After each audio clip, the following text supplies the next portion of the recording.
Hello दोस्तों, welcome to sleepy classes. अगर आपको कोपन क्लासिफिकेशन में कोई भी डाउट्स है तो लास्ट 2 प्रीमिक्सेस हमने कोपन क्लासिफिकेशन पे लिए हैं, पार्ट 1 एंड पार्ट 2। ज़रूर इन 2 वीडियोस को स्लीपी क्लासेस के चैनल पे आप देखें। तो आप जो है स्लीपी क्लासेस पे जाके यूट्यूब पे इसको जो है सर्च कर सकते हैं, आपको मिल जाएगा। नेक्स्ट, सारे क्वेश्चंस आज करंट अफेयर्स बेस्ड हैं। सबसे पहला क्वेश्चन है अबाउट आइसलैंड। रिसेंटली आपने न्यूज़ में देखा भी होगा कि आइसलैंड जो है बहुत ही ज़्यादा वोल्केनिक इरप्शंस की बात थी, यहाँ पे अर्थक्वेक्स की बात थी, और रादर एक सिटी से लोगों को इवैक्यूएट करके दूसरी सिटी भी ले जाया जा रहा था। मैंने हाल फिलहाल में इस पर एक फ्यू मिनट सीरीज भी बनाया था। But anyways, let's discuss the question here now. अब यहाँ पे वो कह रहे हैं कि नेचर ऑफ वोल्केनिक इरप्शंस जो है डाइवर्स है आइसलैंड में। यहाँ पे स्मॉल इरप्शंस भी है, एक्सप्लोसिव इरप्शंस भी है। तो उससे एसोसिएटेड कॉन्सेप्ट जो है मैं आपको पढ़ाना चाहती हूँ, क्विकली पढ़ेंगे, राइट। अब यहाँ पे ये कह रहे हैं यहाँ पे volcanic activity due to plate tectonics है, बिकॉज यहाँ पे मिड अटलांटिक रिज बनती है due to Eurasian and North American plate जो कि आइलैंड से होकर गुजरती है। एक और सेट ऑफ यहाँ पे वोल्केनोज होते हैं जो जिन्हें मैंटल प्लूम्स कहते हैं। नाउ एग्जैक्टली मैंटल प्लूम्स क्या होते हैं, ये वाले हॉटस्पॉट्स क्या होते हैं, इट इज स्टिल डिबेटेड, लेकिन इट इज सेड कि ये सुपर हीटेड जो है मोल्टन रॉक्स की वजह से होते हैं। तो यहां पे मैं आपको कॉन्सेप्ट समझाऊंगी। करेक्ट आंसर क्या बना? All of the above. Now let's understand. Mackenzie and Parker जो है थ्योरी ऑफ प्लेट टेक्टोनिक्स की बात करते हैं, और वो कहते हैं कि पूरी जो आपकी अर्थ है उसको लिथोस्फेरिक प्लेट में बांटा हुआ है। For example Eurasian plate and North American plate.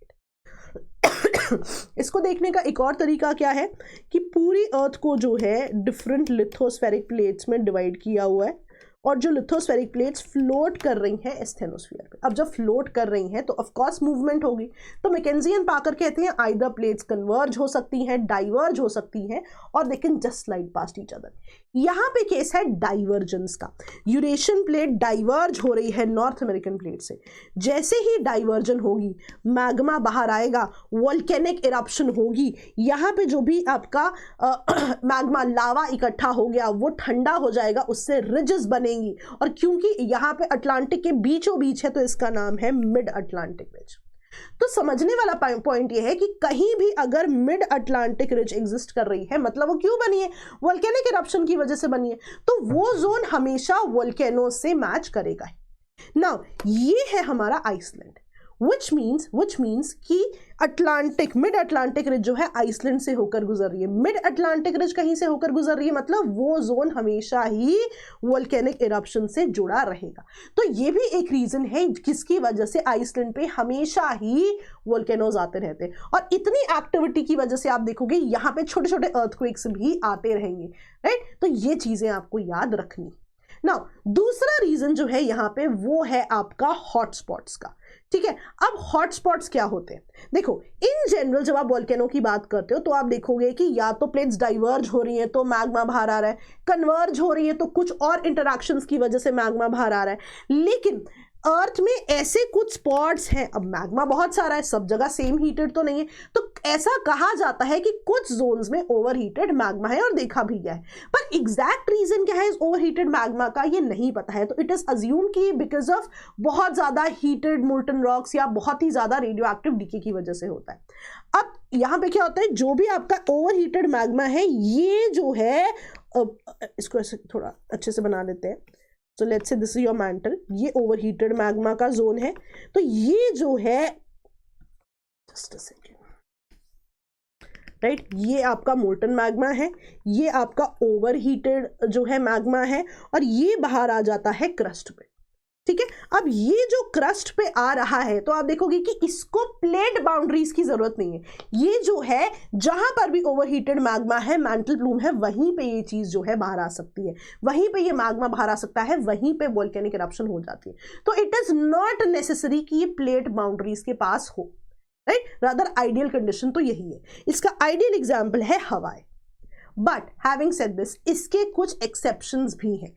कहीं कहीं ये जो मैंटल प्लूम्स है ये प्लेट बाउंड्री के पास भी पाए जाते हैं।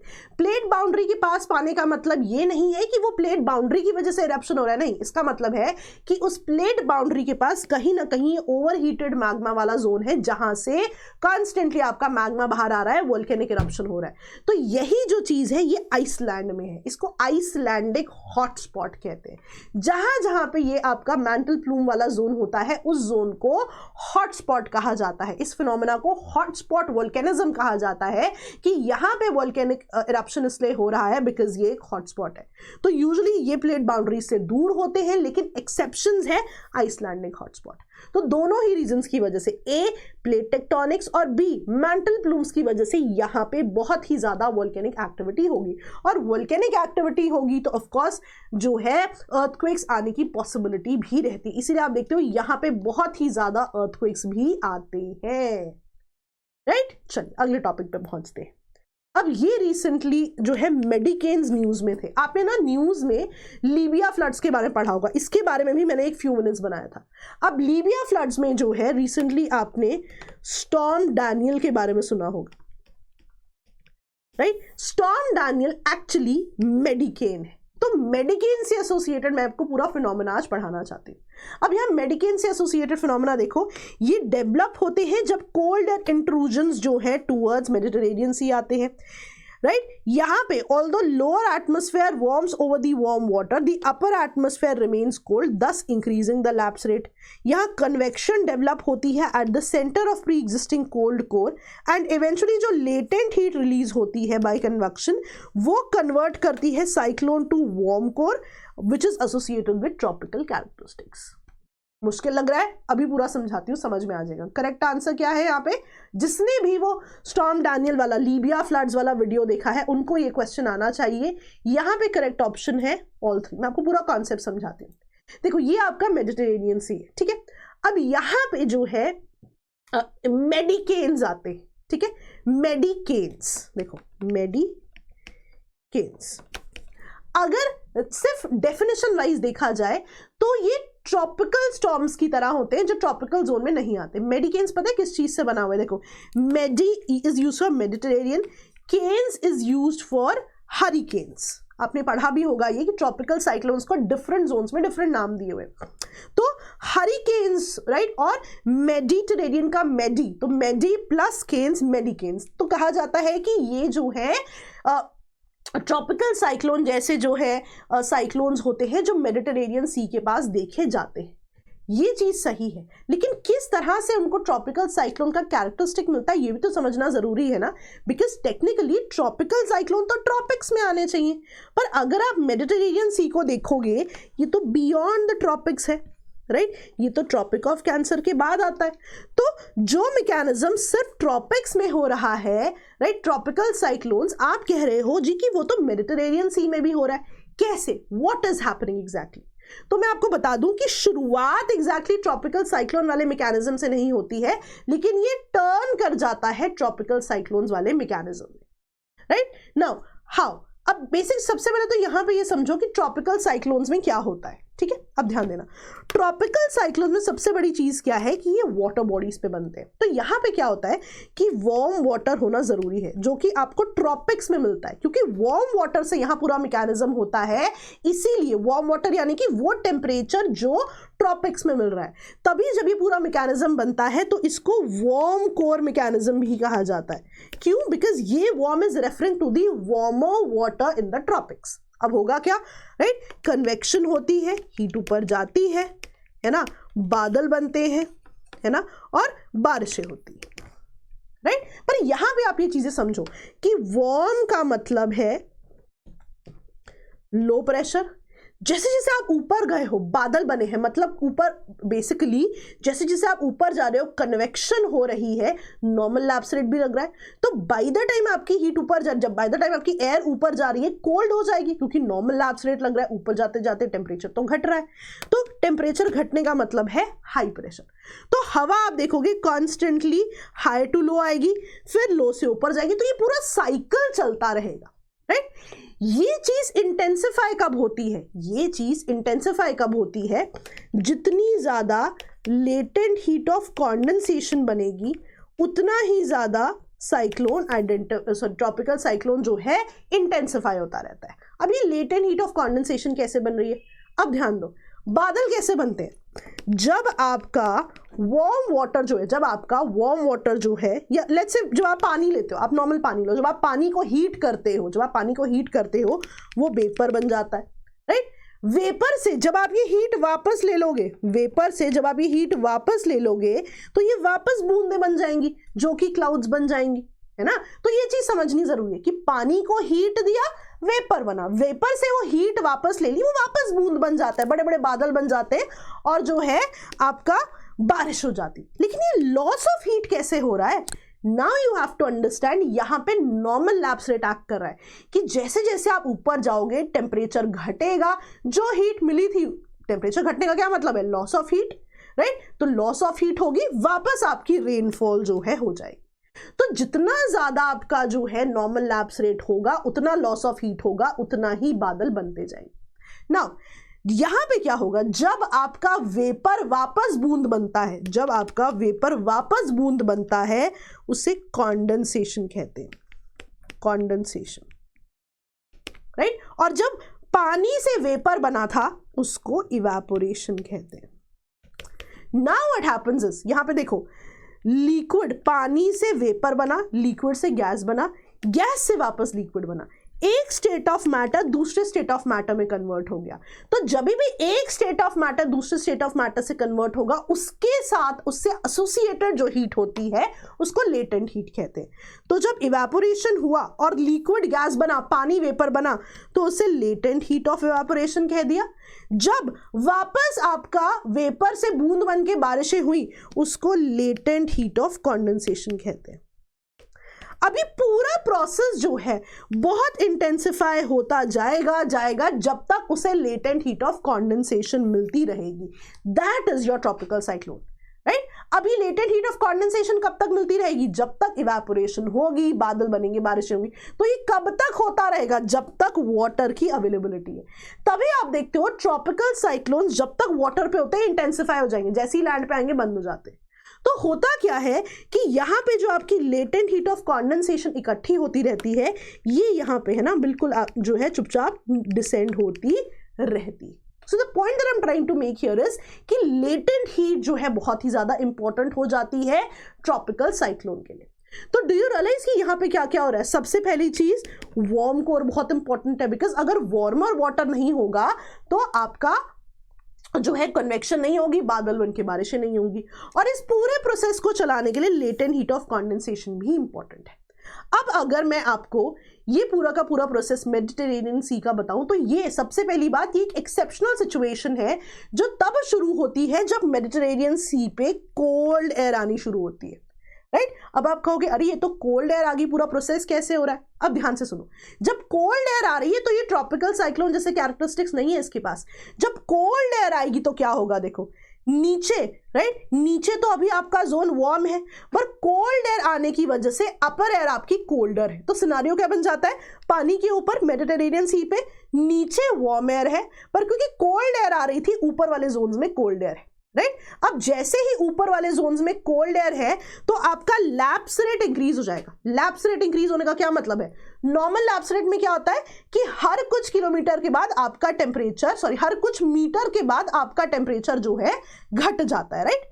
नाउ व्हाट हैपेंस इज कि जब ऑलरेडी ऊपर आपकी कोल्ड एयर स्पेशली आ रही है तो बहुत जल्दी जल्दी घटेगा ना आपका टेम्परेचर। समझ में आ रहा है, नॉर्मल लैप्स रेट में हर कुछ मीटर के बाद नॉर्मल कंडीशंस में आपका टेम्परेचर घटता है। और टेम्परेचर घटना इंपॉर्टेंट है क्योंकि अगर लॉस ऑफ हीट होगी तभी बादल बनेंगे, तभी बारिशें होंगी। तो नॉर्मल कंडीशंस में भी क्या होगा, हवा ऊपर जा रही है, नॉर्मल लैप्स रेट होगा, लॉस ऑफ हीट होगा, बादल बनेंगे, बारिशें होंगी। नाउ इन स्पेशल कंडीशंस जब कोल्ड एयर आ रही है तो जल्दी ठंडा होगा, जल्दी लॉस ऑफ हीट होगा, उतनी ही जल्दी बादल बनेंगे, इसलिए the lapse rate is increased. जितनी जल्दी बादल बनेंगे उतनी ही जल्दी क्या होगा, आपका पूरा का पूरा ये जो कन्वेक्शन का मैकेनिज्म था, जहां पे हीट ऊपर गई, बादल बने, बारिशें हुई, होगा। तो यहां पर भी मेडिटेरेनियन सी से कन्वेक्शन का मैकेनिज्म होगा। लेकिन विच मीन्स कि एक चीज तो पक्की है, लो प्रेशर एरिया तो होगा। लो प्रेशर एरिया क्यों होगा, बिकॉज लो प्रेशर होगा तभी हवा ऊपर जाएगी, हाई प्रेशर होता तो एयर चुपचाप डिसेंड करती। तो लो प्रेशर तो है ही है, लेकिन अभी जो कंडीशंस हैं आप देखो यहाँ पे कोल्ड कोर लिखा है। अब आप कहोगे कोल्ड कोर कैसे, कोल्ड में तो हवा डिसेंड करती है। ये कोल्ड कोर इज कंपेयरिंग जो आपका ट्रॉपिक्स का वाटर है टू द मेडिटेरियन। मेडिटेरियन के हिसाब से, टेम्परेट के हिसाब से this is warm water, but क्योंकि ये ट्रॉपिक्स जितना वार्म नहीं है इसलिए इसको कोल्ड कह रहे हैं। लेकिन वी हैव टू अंडरस्टैंड इस पूरे मैकेनिज्म में जब जब बादल बन के बारिशें होंगी latent heat of condensation release होगी, और जब भी ये हीट रिलीज होगी तो क्या होगा कि हीट की वजह से जो ये कोल्ड कोर था अब ये वार्म कोर में बदल जाएगा। वार्म कोर मतलब कि कोल्ड कोर भी वार्मर वाटर था, but as compared to tropical water it was not that warm. अब क्या होगा, because constantly latent heat of condensation release हो रही है, बिकॉज जब जब बादल बन के बारिशें होंगी लेटेंट हीट की बात होगी, राइट, बिकॉज कंडेंसेशन ही वही हुई है। तो तब जो होगा और ज्यादा जो आपका कोर है वार्म हो जाएगा and it will reach a temperature जो कि ट्रॉपिकल साइक्लोन्स का आइडियल टेम्परेचर है। और जब ऐसा होगा आप इसको वार्म कोर कहोगे और तब जाके इसको ट्रॉपिकल साइक्लोन के कैरेक्टरिस्टिक्स मिलेंगे। तो आप देख रहे हो सबसे पहले कोल्ड एयर आना जरूरी था।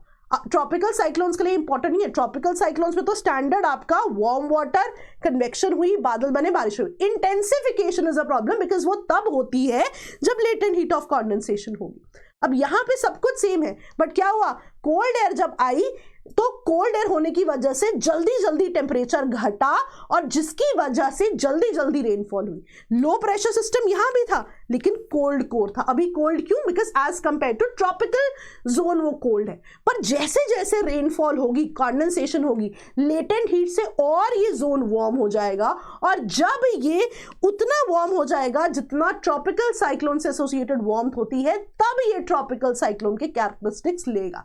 और इसी वजह से इसको मेडिटेरेनियन के हरिकेन्स बोलते हैं। शुरू से वैसे नहीं होते, इवेंचुअली ये उनके कैरेक्टरिस्टिक्स को ले लेते हैं, हरिकेन्स के कैरेक्टरिस्टिक्स को, जो कि एक्चुअली एक और फॉर्म ही है ट्रॉपिकल साइक्लोन्स का। समझ में आया, याद रहेगा। दो काम आपने यहां करने हैं, एक आपने Libya flood sleepy classes search करना है, आपको पूरा वीडियो मिल जाएगा। दूसरा आपने आइसलैंड के वोल्केनोस का भी पूरा वीडियो देखना है फ्यू मिनट सीरीज में, राइट। यही चीज वहां भी समझाई हुई है, पर आपके जो है पैरामीटर्स और पक्के हो जाएंगे, ठीक है। चलिए नाउ लीबिया में ना एक चीज हुई, अब बहुत ज्यादा रेनफॉल हुई लीबिया में, ठीक है। अब हुआ क्या, मेडिटेरेनियन में आप देख रहे हो कि पूरा मैकेनिज्म हुआ, बहुत ही ज्यादा रेनफॉल हुई ना। लीबिया में जो एक स्पेसिफिक चीज हुई ना, यहां पे आप देखोगे डैम्स थे वो बिल्कुल ही जो है पानी अपने साथ ले गया ना। इसका भी बहुत इंपॉर्टेंट रीजन है, एक चीज हमें लगनी चाहिए, राइट, क्योंकि अगर मेडिटेरेनियन से इस तरफ चीजें आ रही हैं, हवा इस तरफ आ रही है, तो डैम्स इस तरफ क्यों फ्लो कर रहे हैं, बिकॉज लीबिया में जो ढलान है पहाड़ों की वो उस तरफ है, राइट। इसीलिए आप देखोगे पहले डैम 1 में इशू हुआ, फिर डैम 2 में इशू हुआ, और पूरा जो है फ्लड्स इनको बहा कर ले गए। तो बहुत ही ज्यादा डिस्ट्रक्टिव जो है यहाँ पे फ्लड्स रहे, राइट। चलिए तीसरा क्वेश्चन ना, ग्लोबल कोल प्लांट ट्रैकर, इससे एसोसिएटेड इनकरेक्ट स्टेटमेंट आपको ढूंढना है, राइट। अब ये रिसेंटली न्यूज में था, पर ये होता क्या है, ग्लोबल कोल प्लांट ट्रैकर जो है ये इंफॉर्मेशन देता है on coal fired power units from around the world जो जनरेट करते हैं 30 मेगावाट एंड अबव। ये कैटलॉग करता है every coal fired generating unit को, every unit propose since 2010 and every unit retired since 2000। The map and underlying data binary update होता है around July and January, right. तो यहां पे करेक्ट ऑप्शन क्या है, यहां पे करेक्ट ऑप्शन है, आप देखोगे यहां पे करेक्ट ऑप्शन है आपका none of the above. None of the above क्यों, क्योंकि इनकरेक्ट स्टेटमेंट पूछा हुआ था, तीनों ही करेक्ट है। क्यों न्यूज में था, रिसेंटली ग्लोबल एनर्जी मॉनिटर जो एक नॉट फॉर प्रॉफिट जो है ये जो है कैटलॉग करती है, ऑनलाइन डेटाबेस बनाती है कोल प्रोजेक्ट्स का वर्ल्ड वाइड। रिसेंटली इन्होंने रिलीज की थी अपनी quarterly update of global coal plant tracker. तो ये ग्लोबल कोल प्लांट ट्रैकर जो है इसके बारे में 3 चीजें, तो ये वो स्पेसिफिक से ऐसे पॉइंट्स हैं जो हमने सुने ही नहीं होते बट इन पे सवाल आते हैं, बिकॉज रिसेंटली ये जो ट्रैकर है ये रिलीज हुआ है। तो तीनों चीजों के बारे में आपको पता होना चाहिए, स्क्रीनशॉट्स आप इनका ले लीजिए, राइट। चलिए आगे बढ़ते हैं। राइट। प्रीलिम्स क्रैश कोर्स के बारे में आप जानते हैं, मैं हमेशा आपको बताती हूँ कि फी में वेवर के लिए आप मेरा नाम यूज कर सकते हैं। फी काफी इशू रहता है स्टूडेंट्स को, तो कूपन कोड जब आप पेमेंट करेंगे कूपन कोड आपसे पूछा जाएगा, आप उसमें मेरा नाम लिख सकते हैं, स्पेलिंग सही लिखिएगा, आपकी फी कुछ ना कुछ कम जरूर हो जाएगी। हाँ, जहां तक ये बात है कोर्स में क्या है किस तरह, मैं आपको बता दूं, one of the most holistic courses available, बहुत ही अच्छा रिजल्ट रहता है स्टूडेंट्स का, you must consider this course. हर चीज का एक स्पेशल क्लास है, math this special class, budget में दिक्कत है, इको सर्वे में दिक्कत है, स्पेशल क्लास, सी सैट में दिक्कत है, स्पेशल क्लास, MCQs, सारा का सारा core concept, current affairs, everything is covered here, so do consider this course. Next, which of the following is और are matched incorrectly? Mount Etna Italy, Kilauea Hawaii, Dukono Guatemala, Santa Maria Indonesia. तो ये चारों जो है किसी ना किसी वजह से जो है इरप्शन से, वोल्केनिक इरप्शन से जुड़े हुए हैं और ये न्यूज में थे। तो ध्यान से देखिए यहाँ पे which of the following are matched incorrectly, तो यहाँ पे करेक्ट ऑप्शन क्या है? 3 और 4, ये दोनों इनकरेक्टली मैच्ड है, बेसिकली ये जो है एक्सचेंज कर दिए गए थे, राइट। तो दुकोनो इंडोनेशिया से एसोसिएटेड है और सांता मारिया ग्वाटेमाला से। तो आप देखिए माउंट एटना जो है आप देखिए इटली से एसोसिएटेड है। यहाँ पे आप देख सकते हैं माउंट वेसुवियस भी बहुत ज़्यादा न्यूज़ में रहता है, स्ट्रोम्बोली भी न्यूज़ में रहता है।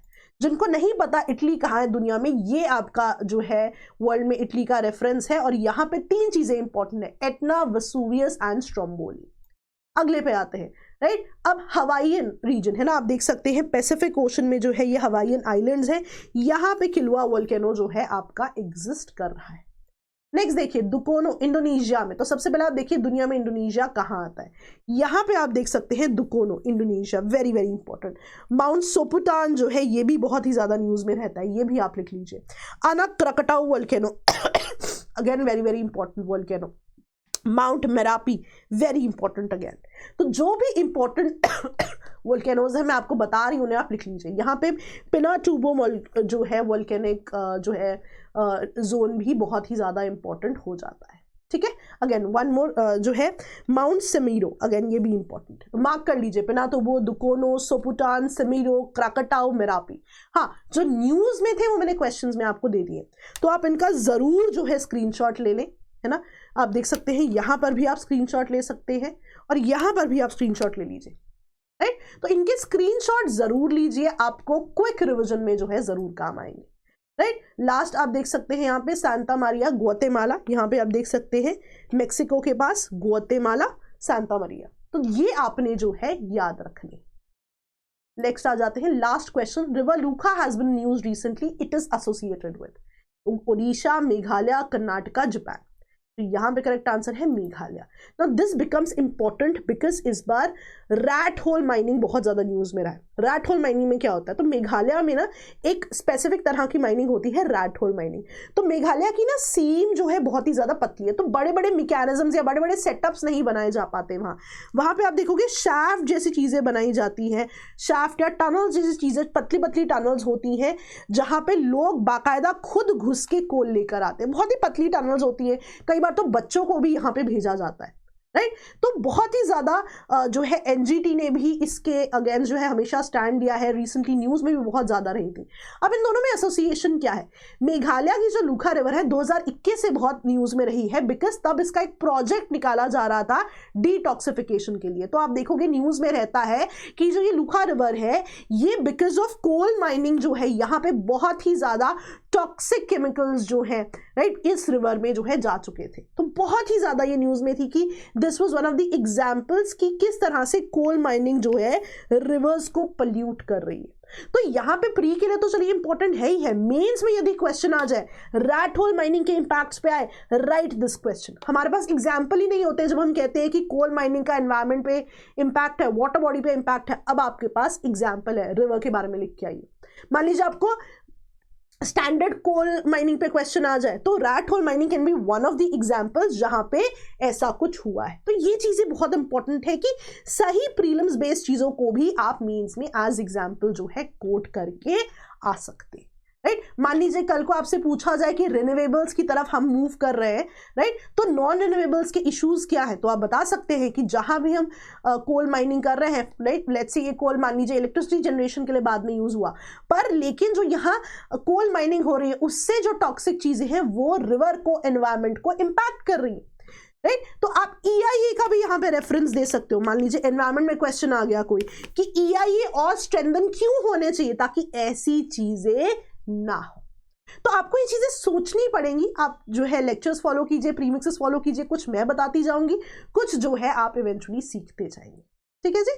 सो before I leave, Koppen climate वाले वीडियोस जरूर देखिए, राइट, और जैसा मैंने कहा लीबिया फ्लड्स वाला जरूर देखिए, आइसलैंडिक हॉटस्पॉट वाला वीडियो जरूर देखिए, बहुत आपको क्लैरिटी मिलेगी, राइट। और I think that's all for the day. Thank you so much all of you, ऐसे ही आपसे मिलते रहेंगे। ओके दोस्तों, बाय बाय।